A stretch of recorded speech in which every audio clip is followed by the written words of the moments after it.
وأحل الله البيع وحرم الربا وأحل الله البيع وحرم الربا. السلام عليكم ورحمة الله وبركاته. الحمد لله الذي شرع لنا من الدين ما ارتضاه وأحل لنا البيع وحرم الربا فعمت بها البركات وازدهرت الأرجاء. أشهد أن لا إله إلا الله وحده لا شريك له له الملك وله الحمد في الأرض والسماء. وأشهد أن نبينا وحبيبنا وشفيعنا محمد رسول الله إمام المرسلين وخاتم النبيين وصفوة خلق الله أجمعين. نشهد بأنه بلغ الرسالة وأدى الأمانة ونصح الأمة وكشف الله به الغمة وجاهد في الله حق الجهاد حتى أتاه اليقين. فصلوات الله وسلامه عليه وعلى آله وصحابته والداعين بدعوته والعاملين بسنته بإحسان إلى يوم الدين وبعد. Gjithë falënderimet dhe lavdrimet I takojnë Allahut xhalla xjalaluhu. Salavatet dhe selamet I përcjellim profetit ton Muhammedit sallallahu alaihi wasallam, familjes së tij, shokëve të tij dhe gjithë ata të cilët pasojnë rrugën e tyre me të mirë deri në ditën e gjykimit. Të dashur vëllezër musliman, pasi që cekëm në derset e kaluara shumë lloje prej atyre shitblerjeve të cilët ishin të ndaluara, kush për shkak të vendit, e kush prej tyre për shkak të kohës, ose për shkak të ndonjë mashtrimi, për shkak të ndonjë paqartësie dhe ndonjë jo njohje në atë mall apo futje në ndonjë pa drejtësi e kështu me radhë. Pra të gjitha ato llojet me të cilët folëm dhe shpjeguam dhe ju referuam një sër llojesh të cilët kishin të bëjnë me shitblerjet e ndaluara, e ajo me të cilën do të ndalemi sot është me të vërtetë një ndër ato lloje që është shumë e madhe, është shumë e rrezikshme dhe është me të vërtetë ndoshta dhe ato mëkatet më të mëdha që është llogaritur nga mëkatet e mëdha. Kjo lloj tregtie te njerëzit nëse merren me këtë vepër dhe nëse është përpjekja e fitimit nëpërmjet kësaj shitblerje dhe këtij lloji. E padyshim se është një ndër mëkatet e mëdha që shariati Allahut xhalla xjalaluhu e ka ndaluar ato, madje edhe ka shpallur luftë për ata të cilët do të merren me këtë mëkat. Edhe se ky mëkat, edhe kjo shitblerje që bëhet është kamata. Edhe të gjitha ato të cilët futen në këtë pikë, edhe në këtë lloj, në këtë kapitull, në shitblerjen e kamatës. E padyshim se vëllezër, jo vetëm që është e ndaluar dhe haram, por Allahu xhalla xjalaluhu gjithashtu shpalli luftë për ata të cilët do të merren pra me këtë mëkat. Dhe ata të cilët e kanë në pjesë dhe në hisën e tyre kamatën, edhe shitblerjet e tyre dhe marrëdhëniet e tyre tregtare dhe financiare me kamat. Allahu xhalla xjalaluhu në Kur'an tha ja eyyuhalladhina amanu ittaqullaha wa dharu ma baqiya min ar-riba in kuntum mu'minin. Tha o ju që keni besuar, keni frikë Allahun xhalla xjalaluhu dhe lini, heqni dorë nga ajo që ka ngelur nga kamata nëse jeni besimtar. Fa illam taf'alu fa'dhanu biharbin min Allahi wa rasul. Nëse nuk e bëni një gjë të tillë, atëherë tha informohuni për luftën me Allahun dhe të dërguarin e tij. Ai i cili merret me kamot, ai i cili ka marrëdhëniet e tij tregtare me kamot, edhe me ato kreditet të cilët kanë të bëjnë me kamot, është një mëkat i rrezikshëm o vëllezër, edhe një krim shumë i rrezikshëm nga krimet më të vështira edhe më të çuditshme e më të liga me të cilën Allahu xhelle xhelaluhu këtë lloj e ka ndaluar. Dhe se ndoshta prej gjithë kësaj mjafton që Allahu xhelle xhelaluhu mëkat i madh që nuk gjen një mëkat që i ka shpallur luftë atij të cilën do ta bën këtë mëkat. Edhe se kjo është pra kamata e cila është përhapur në mesin ton me të madhe. Edhe se derti i marrëdhënieve tregtare apo marrëdhënieve me fitimet e tyre të njerëzve nuk ju intereson fare se ato merren me këtë çështje, edhe bashkëpunimi i tyre, edhe fitimi i tyre në përdorimin e kamatës edhe jetesës së tyre me kamot. E padyshim se paramendohe sikur një njeri apo një ummet, një popull të jetë dikun që të i të bohen të gjithë çka i gjenden në tokë për ta luftuar atë njeri apo atë popull me forcat e tyre, me fuqinë e tyre, me ushtritë e tyre dhe me gjitha mundësitë e tyre, me armët e tyre për ta luftuar atë njeri apo atë popull. A thua vallë si do të ishte përfundimi i atij njeriu apo i atij populli nëse të bohen të gjithë fuqit në këtë botë për ta luftuar ata? A do të shpëtonte nga ajo luftë? A do të shpëtonte nga ai dënim? E si është çështja e atij i cili merr guximin që të lufton me Allahun xhelle xhelaluhu edhe me të dërguarin e tij, që Allahu xhelle xhelaluhu informoj për luftë me Allahun xhelle xhelaluhu. Kushdo i cili futet në këtë pikë, kushdo i cili bën shitblerjen e tij me këtë pikë, me këtë lloj, e cila është pra tham kamota me të vërtetë, jo që nuk i keni ndëgjuar, e kemi ndëgjuar shumë dhe argumente shumë, por rrezikshmëria e saj e madhe, saqë Allahu xhelle xhelaluhu i ka shpallur luftë atij të cilën do të merret me ta. E paramendohe, a shpëton ai njeri?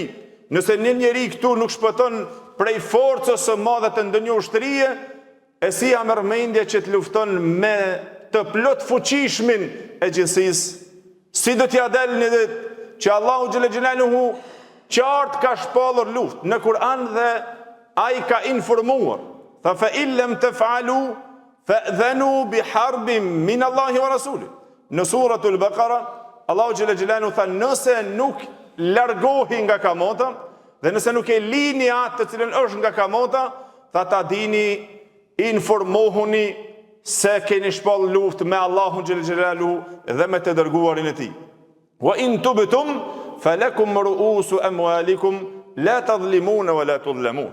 Allahu xhelle xhelaluhu vëllezër, nga mirësia e tij dhe mëshira e tij për robërit e tij, gjithashtu la derë të pendimit edhe për atë që merret me kamot, edhe për atë që ka punuar me kamot, edhe për atë që ka bërë shitblerjen e tij, e ka njollosur me krimin më të çuditshëm dhe më të neveritshëm, e cila është pra shitblerja e kamotës. Paramendo, Allahu xhelle xhelaluhu lën derë të pendimit, tha wa in tubtum, nëse ju pendohuni nga ajo, tha e keni kapitalin e pasurisë të cilën e keni, që e merrni nga ajo të cilën e keni dhënë, që mos t'ju bëhet zullum, as t'i boni padrejtësi dikuj, e as t'ju bëhet juve padrejtësi. Për ato vëllezër, dietarët na shpjeguan dhe na treguan se me të vërtetë është çështje aq e rëndë, edhe pse njerëzit nuk interesohen në këtë kohë dhe në këtë moment, që me të vërtetë vjen një moment që ky lloj i rrezikshëm nga mëkatet e mëdha që Imam Maliku rahimullah tha nuk kam gjetur, tha tasaffahtu kitab Allahi wa sunnata nabiyhi sallallahu alaihi wasallam, tha e kam shfletuar librin e Allahut xhelle xhelaluhu edhe sunnetin e Muhamedit sallallahu alaihi wasallam, dhe nuk kam gjetur diçka më të keqe e më të rrezikshme se sa kamota. Për arsye se në to e gjeta, tha që Allahu xhelle xhelaluhu i ka shpallur luftë atyre të cilët punojnë me kamot.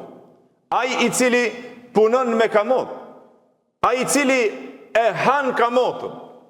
A thua i shkon mendje dikuj se kush është ky njerë ka që nënçmuar, që të del një ditë që tha Ibn Abbas radhiyallahu anhu, Allahu xhelle xhelaluhu informoi për luftë me Allahun dhe të dërguarin e tij.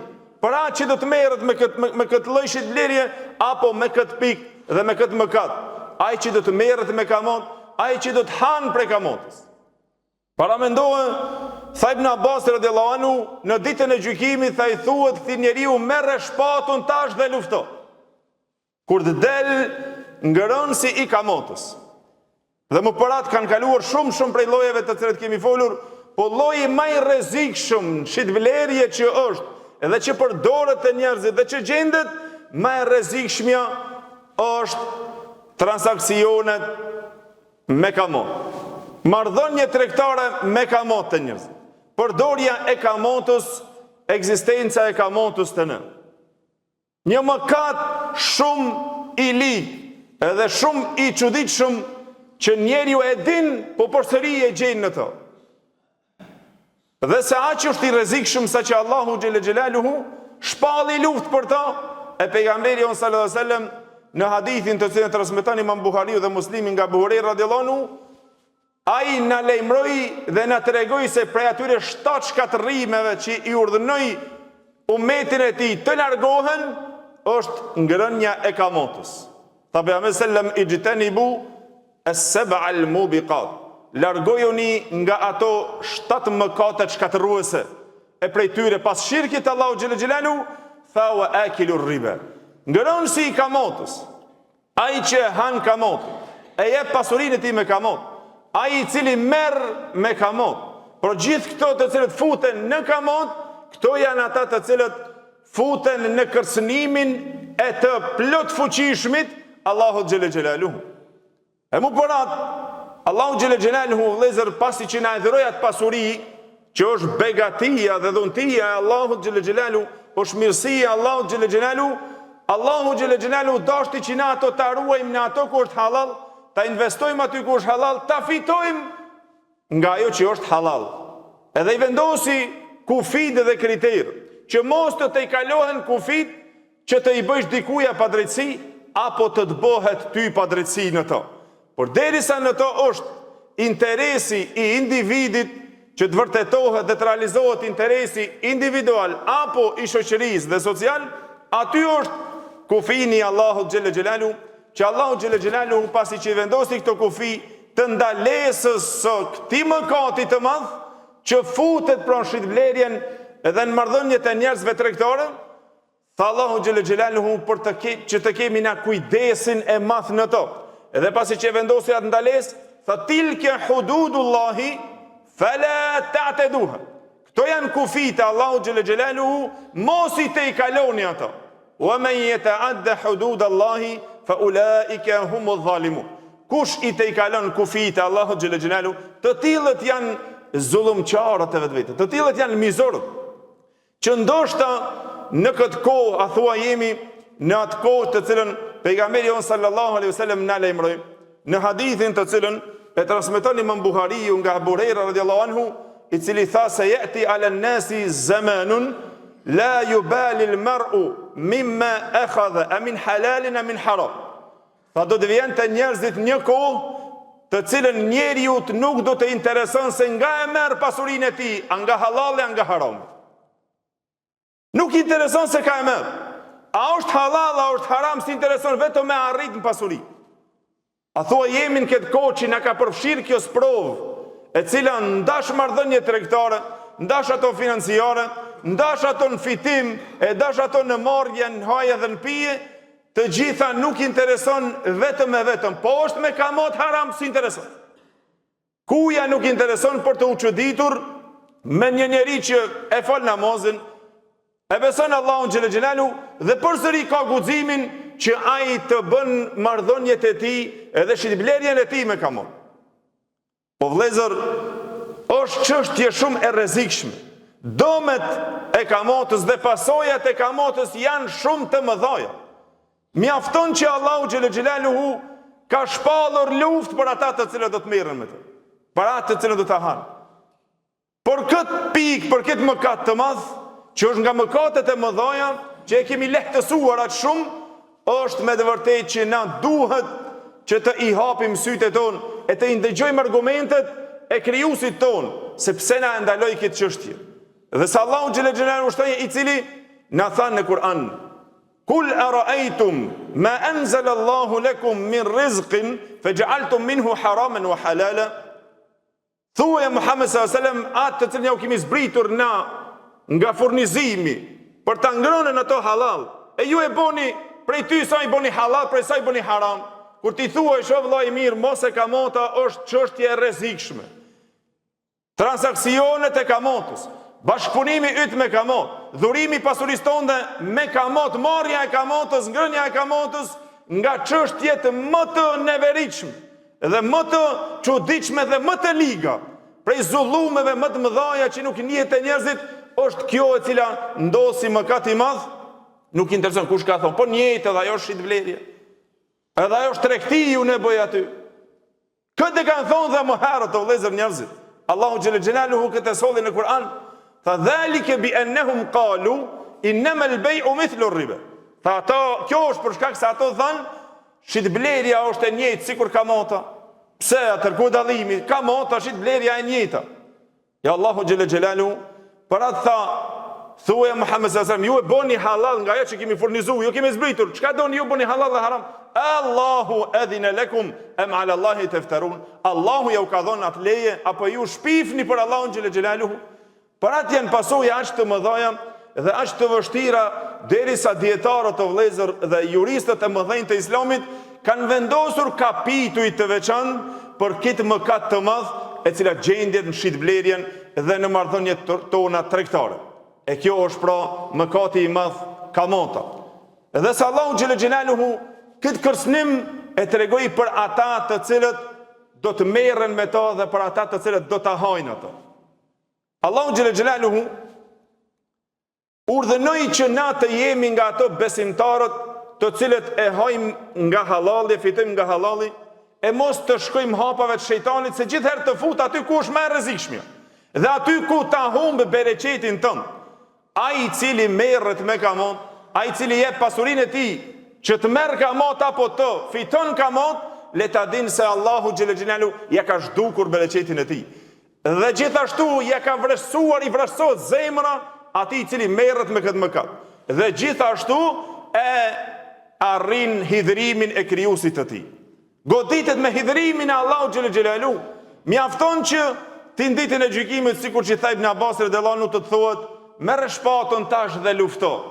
Se ti ishe i guximshëm, që se kishe derë se e ki haram kamotën, edhe ti merrshe me to. E tash lufto me të gjithë fuqishmi, me plot fuqishmin Allahu xhelle xhelalu. E mu bëratë vëllezër, Allahu xhelle xhelaluhu i porositi gjithë njerëzit duke i thirrë, pa marrë parasysh, muslimanë, musliman të gjithë, të i ruhen këtij mëkati i cili është zullum dhe padrejësi mes vetë dhe të kenë kujdes që të hajnë vetëm nga ajo që është halal, e të marrin fitimin nga ajo që është halal. Tha ja ayyuhan nas kulu mimma fil ardi halalan tayyiba wala tattabi'u khutuwati ash-shaytan. O ju që keni besuar, merrni dhe hani nga ajo që ju kemi nxjerrur nga toka çka është halal. Hani nga ajo halal, nga fitimi halal, që të jeni të kujdesshëm, mos shkoni hapave të djallit dhe të shejtanit. Të keni kujdes nga kjo, se me të vërtetë shejtani është armiku i juaj i hapë. Gjithashtu Allahu xhelle xhelalu i urdhënon dhe pejgamberët që ata të hanë nga fitimi halal. O ju të dërguar, hani nga ajo që është e mirë dhe veproni mirë. Inni bima ta'maluna alim. Tha Allahu xhelle xhelalu se unë jam i gjithdijshëm për atë të cilën e bëri. Dhe Allahu xhelle xhelalu vëllezër ka sjellur ajete për shkak pasojave të rënda të këtij mëkati. Nëse dëshironi, hapni ajetet e Allahu xhelle xhelaluhu në suratul Baqara, te faqja e 3 para fundit, që në fillimin e faqes Allahu xhelle xhelaluhu na tregon se çfarë pasoje për atë i cili bën marrëdhëniet e tij tregtare dhe financiare me kamot. ai i cili është zhytur me kamot, ati që si ka interesuar a halal a haram, ai i cili bën shitblerjen e tij me kamot dhe lidhën marrëveshjet e tij me kamot dhe se ka dert, i jep parët e tij me kamot, merr me kamot, të gjitha të cilët futen këto, të gjithë këto fajde gjit, të cilët gjenden në to, këto e kanë pra këtë kërcënim të madh të Allahu xhelle xhelaluhu, që Allahu xhelle xhelaluhu nga ajeti pra 279 fillon prej të ajeti 275 deri te ajeti 279, duke i radhitur se çfarë pasojë është të rrezikshme ka ky mëkat dhe kjo shitbleri. Tha Allahu xhelle xhelaluhu: "Alladhina ya'kuluna ar-riba la yaqumuna illa kama yaqumu alladhi yatakhabbathu ash-shaytanu min al-mas." Tha Allahu xhelle xhelaluhu, sa i përket atyre të cilët e hajnë kamotën, ata të cilët merr me këtë mëkat, ato fajdegjit, tha Allahu xhelle xhelaluhu, një ditë kur do të ngriten në ditën e gjykimit. Tha nuk ngriten vetëm se sikur ai i çmendurit të cilën e ka prekur shejtani. Yatakhabbathu ash-shaytanu min al-mas. Pse? Dhalike bi annahum qalu innama al-bay'u mithlu ar-riba. Tha ato thanë, shitblerja është njëjtë sikur kamota. S'është problem, kush ka thonë që është haram? Musliman e din që është haram, nga mëkatet e mëdha dhe përsëri ai merret me to. Përsëri e jep pasurinë e tij e lën në kamot. Në fajdet të cilët i ka ndaluar Allahu xhelle xhelalu, do të shikojmë pastaj dhe llojet se cilët janë dhe se si janë ato kapitujt të cilët i kanë vendosur dietar, duke na shpjeguar vëllezër që na të kemi dro që mos të jemi në këtë pjesë e cila me të vërtetë është aq shumë e rrezikshme sa që na ka përfshirë thuajse të gjithëve, ose ndoshta ajo koha që tha pejgamberi sallam, do të vijnë koha të njerëzit që nuk do të intereson se nga e merr pasurinë, nga halal e nga haram. Si intereson fort. Por atë Allahu xhelle xhelalu tha: "Wa ahalla Allahu al-bay'a wa harrama ar-riba." Allahu e ka lejuar shitblerjen, dallimin që ti nuk e bën dhe duke si ajo kamota dhe shitblerja njëjtë është tregti, është ajo në bëj tregti. Tha Allahu xhelle xhelalu e ka lejuar shitblerjen, e ka bërë haram kamot. Ktu është dallimi më i madh. Faman ja'ahu maw'izatun min rabbih fantaha falahu ma salaf wa amruhu ila Allah. Kujt i arrin këshilla e Allahut, kujt i arrin kjo vërejtje dhe ai ndërpritet dhe e lën çështjen e kamotës dhe këtë mëkat, tha atij takon ato që cilën ka fituar më herët, tha ajo që ka kaluar çështja e ditë Allahu xhelle xhelaluhu. Wa man 'ada fa ulaika ashabun nar hum fiha khalidun. Tha Allahu xhelle xhelaluhu, kushdo i cili kthehet përsëri në këtë mëkat të rrezikshëm e të ligshëm, tha le ta dinë se të tillët janë nga banorët e zjarmit të xhehenemit, ku në to do të jenë përgjithmonë.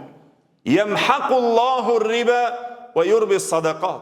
Tha Allahu xhelle xhelaluhu, e zhduk bereqetin e kamotës. E ka zhduk Allahu xhelle xhelaluhu bereqetin e kamotës edhe e ka shtuar bereqetin e sadakas. Inshallah vazhdojmë me disa lajmërime të Allahu dhe të pejgamberit sallallahu alaihi wasallam më pas në dersën e ardhshëm për të pasur dertin dhe se si të largohemi këtij mëkati të madh o vëllezër, i cili me të vërtetë është nga ato mëkate shkatërruese që pejgamberi sallallahu alaihi wasallam hadithin e Buharit dhe Muslimit nga Buhari radhiyallahu anhu në porositi dhe tha largojuni atyre 7 mëkateve shkatërruese. Njëra prej tyre është ky fajdexhiu i cili merret me kamot, e me të vërtetë është nga mëkatet shumë të rënda që shitblerja e jon është e njollosur ndoshta me këtë mëkat të ligë. Lutim Allahun xhelle xhelalu që Allahu të na pastron dhe ta pastron pasurinë tonë dhe marrëdhëniet tona tregtare e financiare nga ky mëkat. Wa kullu qawli hadha astaghfirullahi wa lakum alhamdulillahi rabbil alamin.